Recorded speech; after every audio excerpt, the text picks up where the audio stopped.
guys, welcome back to the Laker family, where the Lakers finally got back into the winning column by beating the Memphis Grizzlies 121 to 118.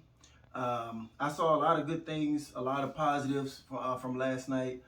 This is basically um, a great win for me, but it wasn't highly impressive. Um, I will take the win because we needed to get in the winning column, but I still saw some things that we need to work on going forward, or we're going to be, kind of struggling to get to pull these wins out. We got to think about it. We're playing the Memphis Grizzlies. They're not world beaters. Yes, they have Ja Morant, but we have what should be considered a loaded championship contending team. So we should not be struggling in a game with Memphis. This game should have been put away, I believe, probably second quarter. But once again, our defense is the reason why teams are able to linger into these games like this. 118 right there to Memphis Grizzlies. That's unacceptable. That's very unacceptable. And yeah, Ja Morant, he killed us, but that was one of my main concerns coming into the year. If y'all remember me telling y'all, I said I don't know if we have the horses defensively to consistently slow down an opposing explosive guard, scoring point guard or shooting guard. And it's rearing its ugly head right here in front of our faces. There's no reason why we should be giving up 40 pieces to Ja Morant. He's a great up-and-coming talent. And if Zion's not careful, Ja Morant might end up having a better career if Zion doesn't take care of his health and all this other kind of stuff. But that young kid is spectacular, and he reminds me of a younger Russell Westbrook. But the thing about Ja Morant is he's not waiting till later to work on his three-point shot. He's actually improving his three-point shot, and that goes to show you his level of work ethic. Staying in the gym to work on stuff like that. I mean, nobody can stay in front of him. He was just cooking whoever we put on him. He was just cooking them. Maybe we could have gave Bradley more run at that, but for the most part, anybody you put on him, he was cooking them. He was 5 of 7 from the three-point line, 13 of 21 from the field overall, 40 points, 10 assists. So, all-time great game from this guy, man. And we were very fortunate to come out with this victory. Like we've done the past couple of games, we come out with these hot starts. And then the energy kind of tails off, and I kind of was thinking that was going to be the case this game, because we came out, we won the first quarter 29-24. Then we barely won the second quarter 33-32. And then that's when we came back and started losing control of the game. Third quarter, we lost the third quarter 34-25. Before we ended up winning a close one in the fourth. So they ended up pulling it out. I'm happy about that, but we have some things that we really need to fix. Anthony Davis, he started out pretty good, but they kind of went a little bit quiet there. Third quarter, third quarter-ish. So we have to start him out hot, but also we have to keep him engaged on the offensive end. He ended up with stat line of 22, 8 rebounds, 4 blocks, which is good. But we all know that Anthony Davis can be even more dominant than what he's shown. LeBron James started off pretty slow, 19 points. He ended up with 19 points, but the most of his points kind of started coming towards the end of the ball game, because at one point I think he was like 3 of 12 in the first half, but he ended up picking it up, knocking down some clutch shots toward the end to kind of help us pull that victory out. But we do not win this game last night if it was not for one Mr. Carmelo Anthony. Big night, and this right here shows why he was a great addition to our team.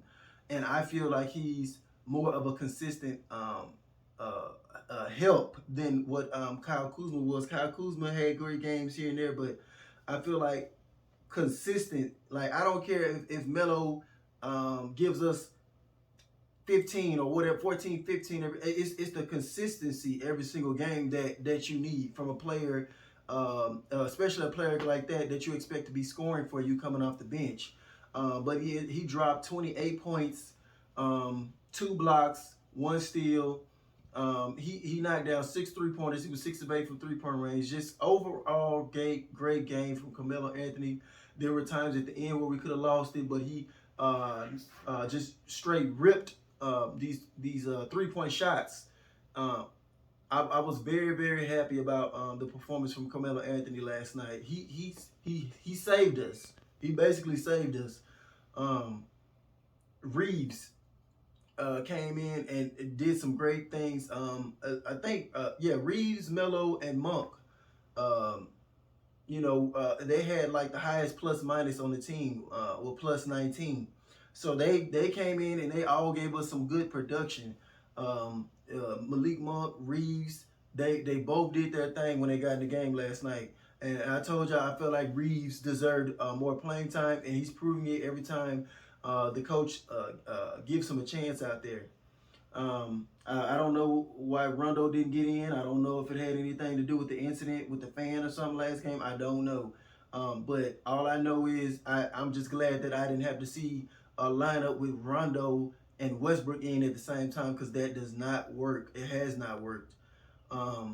Speaking of Russell Westbrook, he ended up with 13 points, 13 assists, 7 rebounds. So a better game, a better showing from Russell Westbrook, but he tried to negate that with the 9 turnovers.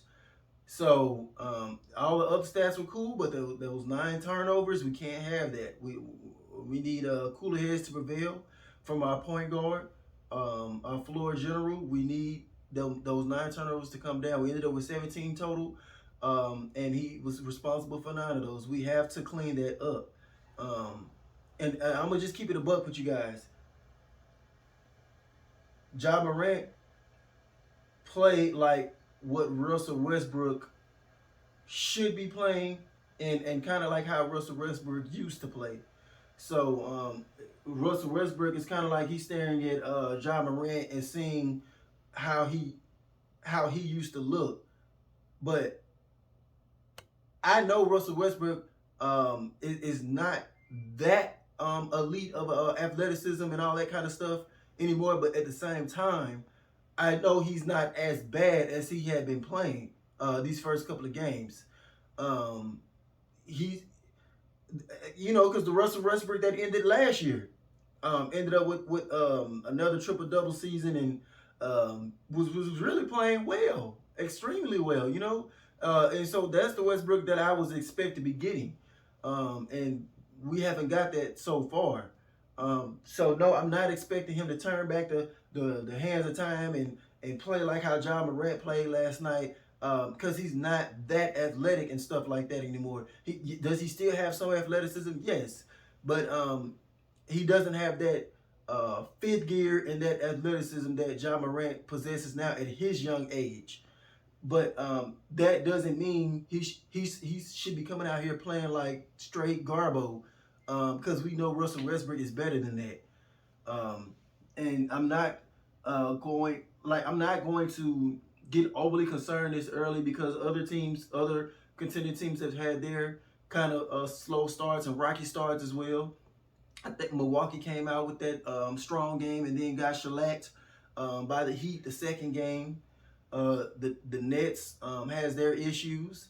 Harden, he's trying to get acclimated to this new style. And I tried to warn y'all before, you James Harden fans, the referees played a big part in his success. When y'all was sitting up there talking about he was a better scorer than Kobe, than Jordan, and all this other kind of stuff, I kept trying to tell y'all the referees played a big role in James Harden's success. And it's showing that he does not have the whole scoring repertoire that Kobe and Jordan, guys like that, possessed. Even Kevin Durant, from all areas of the floor, turnaround fadeaways, mid-range, post game, all that other stuff. Where people kept saying, "Oh, he's the best scorer I ever seen." Charles Barkley, he's the best. Nobody's crapping on James Harden, but that's just a little side note that I wanted to put out there right quick. He's going to have to adjust. Even guys like Luka, you know, he got a lot of benefited calls and stuff like, you know, previously before this year because of his game style. He has like a more slow, methodical game style, and he would know how to manipulate his body to get calls and stuff like that. So that was helping him, even though he didn't have this extra fast gear. So guys like that are going to have to adjust. And so there's a lot of, you know, just in general, there's more teams out there that's trying to figure this out, figure that out. So it's not just us guys. We have to be aware of that as well. But I just want us to just to get on some type of great road here. And the best way we can do that is lock down defensively. Offensively, we scored 121 points, and there's still things left to be desired on the offensive end. That shows you how good of an offense we have. If you exclude the 9 turnovers, if we stop getting killed on the rebounds, which I have no idea why we've been getting killed on the rebounds up to this point, when you have Dwight Howard, Anthony Davis, and DeAndre Jordan. Those guys, speaking of those 2 guys, they have not given us the impact that I thought we would be getting from them thus far. I hope that is just a short stink or something that they're in right now, but hopefully they pick this up, because I saw better games from Dwight Howard in the preseason than I'm getting from him in the regular season. We need more production from them. So all these things that could be worked on and done better on the offensive end, and we're still putting up 121 points. It's the defensive side of the ball we have to lock down.